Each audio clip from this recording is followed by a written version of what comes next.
윤석열 대통령이 내일 오전 10시에 기자회견 그리고 대국민 담화를 발표한다고 합니다. 윤석열 대통령은 담화문 발표도 발표지만 기자회견을 정말 극심할 정도로 싫어하죠. 거의 기자회견을 극혐하는 대통령이다. 이렇게 볼 수 있는데 이제 그동안에 한 3번 정도 기자회견을 했습니다. 그런데 그때마다 자기가 잘하고 있다. 아무 문제가 없다. 그리고 국민들이 나를 몰라주는 것이다. 홍보가 잘못된 것이다. 이런 이야기를 끊임없이 해왔지 않습니까? 2022년 8월 취임 100일 기념 기자회견부터 참 미련한 대통령이다. 그런 이야기를 들어왔습니다. 자기는 다 잘했고 잘못된 것은 다 문재인 정부 탓이다. 이런 이야기를 그때부터 시작했죠.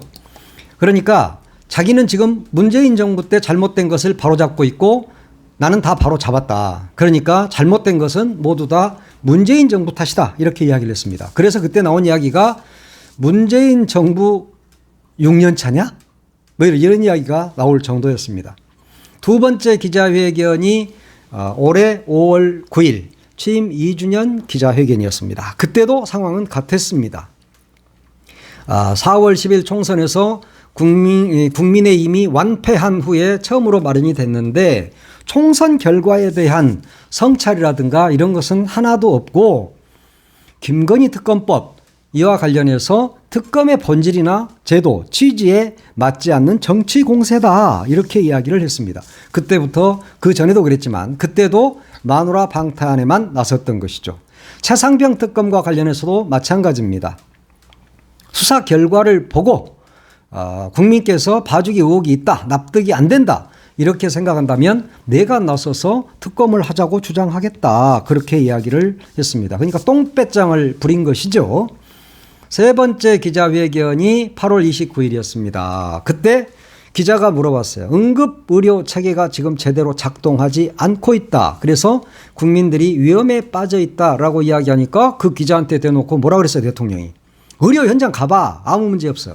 라고 이야기를 한 적이 있습니다. 그러니까 대통령 혼자 딴 세상을 사는 안드로메다에서 사는 듯한 말과 행동을 해온 겁니다.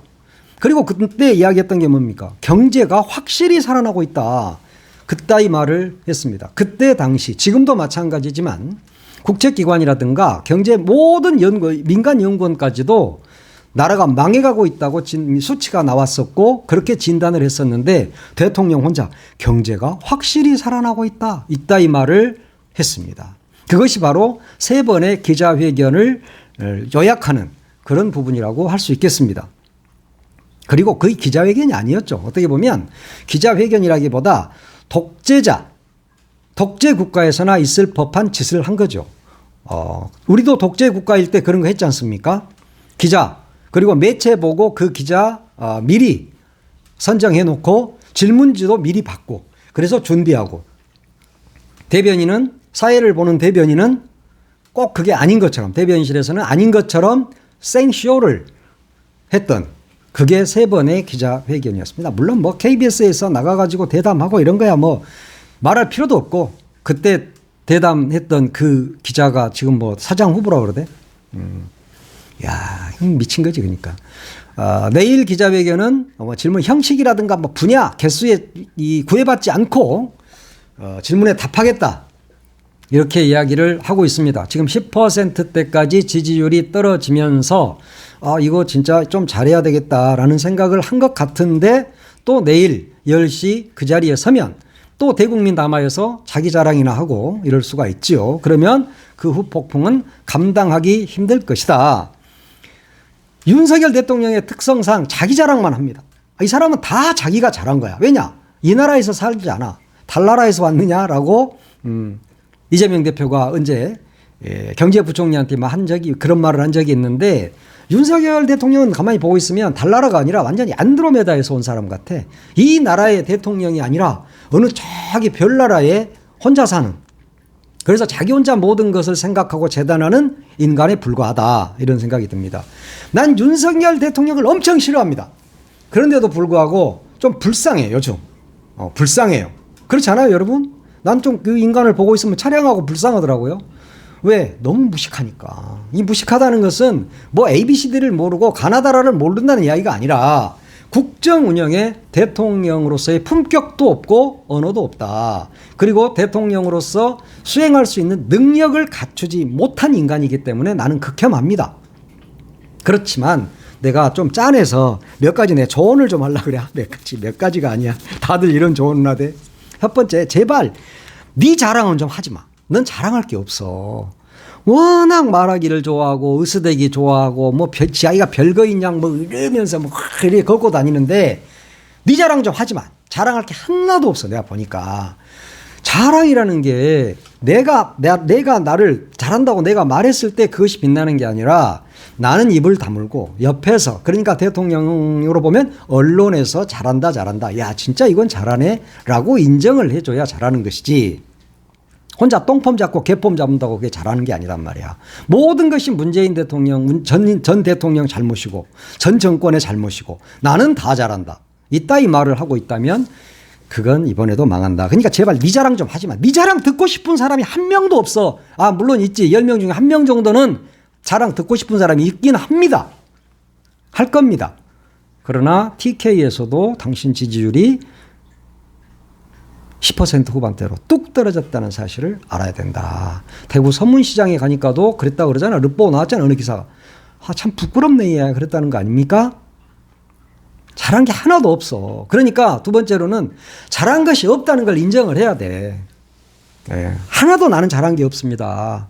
이제 나는 정말 물러나야겠습니다. 라는 각오로 이야기를 해야 된다. 그리고 이제 내일 그 자리가 하야 성명이면 가장 좋겠죠. 하야 성명이면 정말 박수 받고 떠나는 대통령이 될 겁니다. 일을 잘해서 박수를 받는 게 아니라 하야하기를 정말 잘했다. 너 2년 반 동안 대통령 노릇했는데 2년 반 중에 가장 잘한 것이 이거다라고 국민들이 기억을 해줄 것이고, 하루 종일 뭐 한 일주일 정도 파티를 열어줄 수도 있어요. 그러니까 하야를 하시라. 하야 성명이면 참 좋겠다라는 생각을 하는데, 내가 이제 조언한다 그랬으니까 쓸데없이 기자들이 지금 뭐 질문지 다 썼을 거고 니들은 다 받았을 거고 거기 답변서 쓰지 마. 그냥 그런 거 쓰지 말고 하야 성명서를 쓰란 말이야. 홍보기획실에서 하야 성명서를 써주라고. 그래서 그걸 읽고 나는 떠나겠습니다 라는 이야기를 좀 했으면 좋겠다. 지금 김건희 특검이니면 명태균 게이트니 이따니까 별게 중요하지 않아요. 왜? 대통령 입에서는 중요하지 않아. 왜? 다 안 했다 할 거잖아. 그리고 다 뭐 문제 없다고 이야기할 거잖아요. 그러니까 그런 말은 하지를 말어. 어차피 특검으로 그것을 밝혀야지 대통령이 담화해서 또 기자 질문에 답변해봤자 그것은 아무 의미가 없다. 네 입만 아파. 물론 말하기를 워낙 좋아하니까, 긴 시간 동안 말하기를 좋아하니까 말하고는 싶겠지. 그런데 하지 마세요. 그건 특검으로 밝힐 일이지 당신 입으로 해결될 문제가 아니다. 그런 생각을 합니다. 뭐 엄청 막 이것저것 쓰면서 고민하겠지. 그렇지만 그런 고민 필요 없다니까. 하야 성명서 한 장, A4 반장이면 된다. 네. 나는 대통령으로서 깜이 아니야. 그러니까 물러나겠다. 국민이 나를 지지하지 않고 내 그 국정 철학 이런 것이 전혀 아니다. 나는 그 깜냥이 아니었기 때문에 나는 물러난다. 이렇게 하란 말이야. 그러면 참으로 훌륭한 대통령이 될 것이다.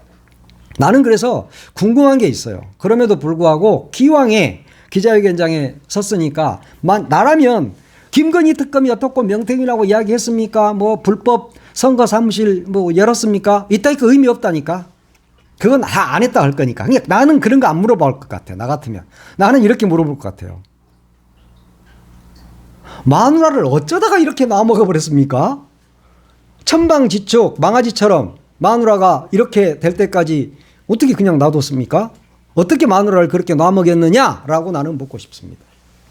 물론 그렇게 되면 안 놔먹였어요. 그런 적 없어 라고 이야기를 하겠죠. 그러면 다시 그 뒤에 질문을 해야죠. 그럼 어쩌다가 김건희한테 그렇게 가스라이팅이 돼버렸느냐. 그래가지고 국정의 통치자가 어쩌다가 마누라가 돼버리고 대통령은 영분함이 돼버렸느냐 하는 것을 물어야 될 것 같아요. 그리고 또 한 가지. 어쩌다가 그렇게 주술에 빠져가지고 무당 똥구멍만 따라다니는 인간이 돼버렸는지 나는 매우 궁금하다. 어쩌다 주술에 빠졌느냐? 언제부터 주술에 빠졌느냐? 그 주술이 맞더냐 과연? 라고 나는 묻고 싶습니다. 그 주술이 그렇게 좋아? 무당이? 그러면 자기 신당을 차려. 신당을 용산에다가. 예? 조선시대 때도 신당 차린 그 여자들이 있었잖아. 왕 마누라. 그 이상한 인간들이 있었거든. 거기다 차려. 용산에다 신당을 차려 차라리. 응? 드레스룸이니 사우나니 이따위껏 만들지 말고 그냥 부적 쓰는 주술사 데려다가 신당 딱 붙여. 그래가지고 거기서 하란 말이야. 신선도 모시고 이래가지고 하여튼 나는 그래서 네가 어쩌다가 주술에 빠졌는지 정상적인 인간이 되지 못했는지 이것이 궁금하다는 겁니다. 그리고 또 어쩌다가 그렇게 친일파를 추종하게 됐는지 나는 궁금해요. 김태효 같은 그런 밀정을 청와대에다 앉혀놓고 가가 시킨 대로 어쩌다가 다 이 외교를 하고 있는지 기시다한테 푹 빠져가지고 일본한테 모든 것을 내주는 한미일 동맹이라는데 한미일 동맹입니까? 일본이 우리 동맹국입니까? 그따위 말을 국민의힘에서도 한 적이 있지 않습니까? 민주당의 김병주 최고위원이 그걸 밝혔었고, 미친이라고 했다고, 그거 사과하라 하고 생 난리를 치던데, 그건 미친 짓이지, 그게.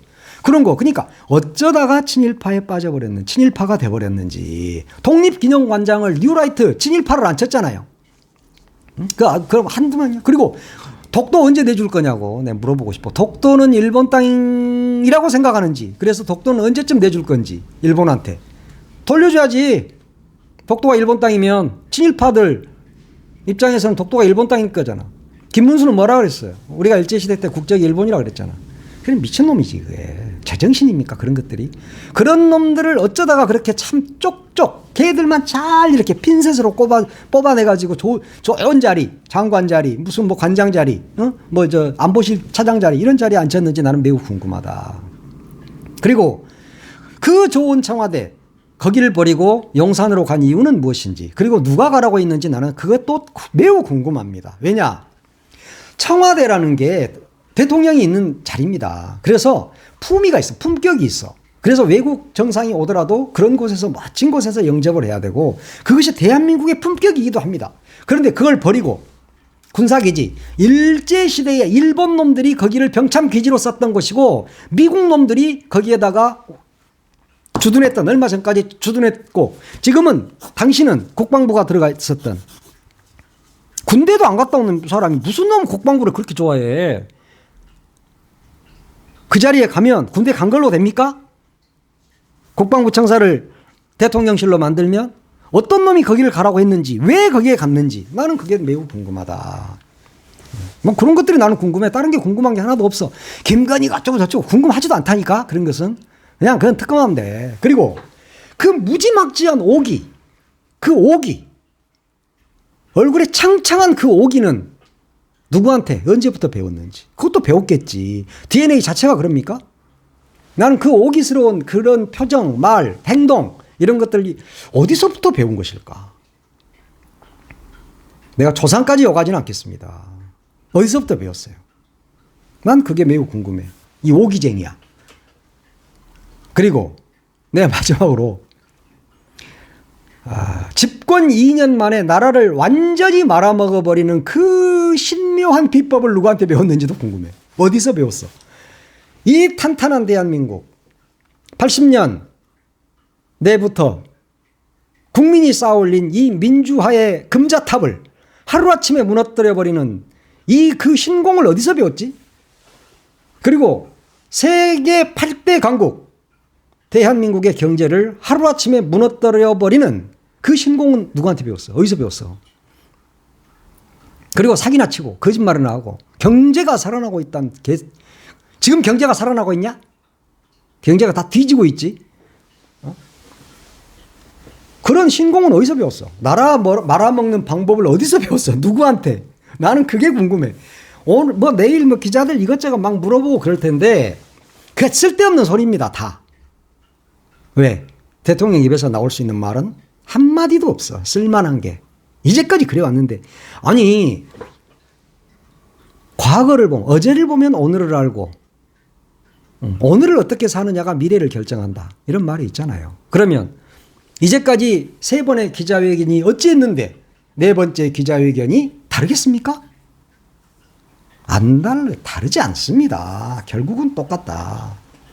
자화자찬하겠죠. 또 난 아무 문제가 없다. 난 다 잘하고 있는데 니들이 문제야 이것들아 라고 이야기를 하지 않겠습니까? 그 전조가 바로 어제 새마을 지도자 대회, 전국 새마을 지도자 대회가 일산 킨텍스에서 열렸습니다. 대통령이 참석한다고 뭐 새벽부터 올라가고 시골에서 난리 부르스를 쳤죠. 근데 거기서 뭐라 그랬어? 개혁에는 반드시 저항이 따르게 돼 있다. 이래서 이 미친. 개혁에는 저항이 따릅니까? 개혁에 왜 저항이 따르죠? 개혁하면 박수치죠. 나라를 바로 잡겠다는 거야. 개혁이 뭐야? 가죽을 벗기는 게 개혁이잖아. 그러면 정말 그 어려운 일을 해낸다, 대통령이. 그러면 박수를 치지. 일부 저항이 있을 수 있습니다. 그러나 지금의 저항이 개혁에 저항하는 겁니까? 진짜 그렇게 생각합니까? 바보야?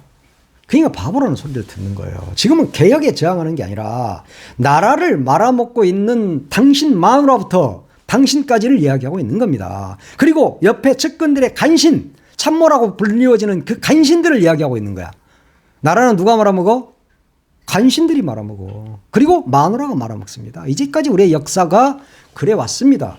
우리가 조선의 역사 이야기하지 않아도 나라가 흔들리고 망해갈 때는 늘 마누라가 있었어요. 그걸 중전이라고 불렀어요. 혹은 첩이지. 후궁. 이런 것들이 다 나라를 말아먹었던 겁니다. 지금 그런 상황이잖아요, 우리나라가. 그런데 갑자기 새마을 지도자 대회가 왔고 개혁에는 반드시 저항이 있다? 저와 정부는 저항에 맞서 절대 포기하지 않겠다. 뭘 포기하지 않겠다는 겁니까? 마누라를 포기하지 않겠다는 겁니까? 이러면서 무슨 대통령이라고 말이야. 자리에 앉아서 그만해 제발 좀 그만하자고. 내가 보니까 뻔해. 그래서 내가 이러이러한 다른 질문이 필요 없다. 당신 오기는 어디서 배웠느냐. 가장 결정적인 거 나라를 한순간에 말아먹어버리는 그 비법, 그 신공은 어디서 배운 것인가. 말 안 해주겠지. 하여튼 이 나라가 지금 나락으로 빠진 것은 1번 김건희, 2번 윤석열입니다. 지금 윤석열의 실정이 김건희의 국정농단으로 덮여져 버렸어. 지금 윤석열을 타도해야 되는데 완전 김건희 타도국이 돼버린 거야. 언제 김건희를 우리가 뽑았지? 대통령으로. 그 김건희라는 여자는 바로 잘못했으면 감옥에 쳐넣으면 됩니다. 끝나. 그러나 윤석열은 감옥에 쳐넣을 수도 없어. 그것이 불행한 겁니다. 지금 이 나라의 불행이 거기에 있다. 그렇기 때문에 김건희는 문제가 안 된다. 똑바로 하면, 특검을 하면 되니까. 거기에서 밝히면 되지. 대통령 주둥아리로 이러니 저러니 이미 가스라이팅 된 사람이 무슨 뭐 마누라가 뭐 어쩌고저쩌고 이야기할 수 있습니까? 그건 안 됩니다. 그러니까 그건 쓸데없는 소리고 나라를 말아먹는 비법을 어디서 배웠는지 나는 궁금해. 그래가지고 김정은이한테 좀 다 가르쳐주고 좀 그러란 말이야. 그러면 좋겠다. 그런 생각이 듭니다. 뭐 대학 교수들 시국선언 뭐 엄청나게 하고 있죠. 막 가천대, 뭐 한양대, 지금 또 어제는 또 숙대 교수들이 막 시국선언을 발표하던데, 대학이 나서면 정권은 무너집니다. 그 대학의 구성원은 학생이고 교수입니다. 그런데 이제 교수님들이 시국선언을 하기 시작했다. 자, 그러면 부산대, 대구대, 전남대, 목포대, 순천대 등등이 안 하겠습니까? 충남대, 충북대 등등에서도 다 하겠죠. 그러면 이 정권은 무너지게 된다. 교수님들이 하시게 되면 학생들도 그 중요성을 이제 알게 되겠죠. 늘 그래왔습니다. 나라가 누란에 처했을 때 대학 교수들이 나섰고 대학생들이 나섰습니다. 그래서 이 나라를 바르게 이끌어 왔습니다. 지금 대학 교수들은 이건 나라가 아니다라고 진단하고 있습니다. 심지어 가천대 교수노조에서는 뭐라고 했어요? 윤석열 정권은 말기 호스피스 단계에 들어갔다라고 이야기를 하고 있습니다. 이 이야기는 민주당 김민석 최고위원도 한 바가 있습니다. 교수들은 세상을 보는 바른 창입니다. 교수의 눈은 바른 눈입니다. 그분들이 나서서 이 정권은 끝났다. 이 정권은 아니다. 끝장내야 된다. 라고 이야기를 했다는 것은 그 말을 믿으시면 됩니다. 원래 대학 교수들이 학자층, 지식인층이야. 그래서 눈치를 좀 보는 편입니다. 그분들은. 예, 눈치 좀 봐요. 근데 이분들이 나섰다. 그것은 이 정권은 끝났다. 그리고 이제 대학생들이 나설 때다. 그리고 넥타이 부대가 함께 나서서 이 정권을 끝장내야 된다. 그것이 뭡니까? 결국은 탄핵입니다. 예, 그렇게 가는 수밖에 없다. 그 나머지 다른 것들은 아무리 이야기를 해도 마지막 종점, 그것은 바로 윤석열 탄핵으로 가야 한다.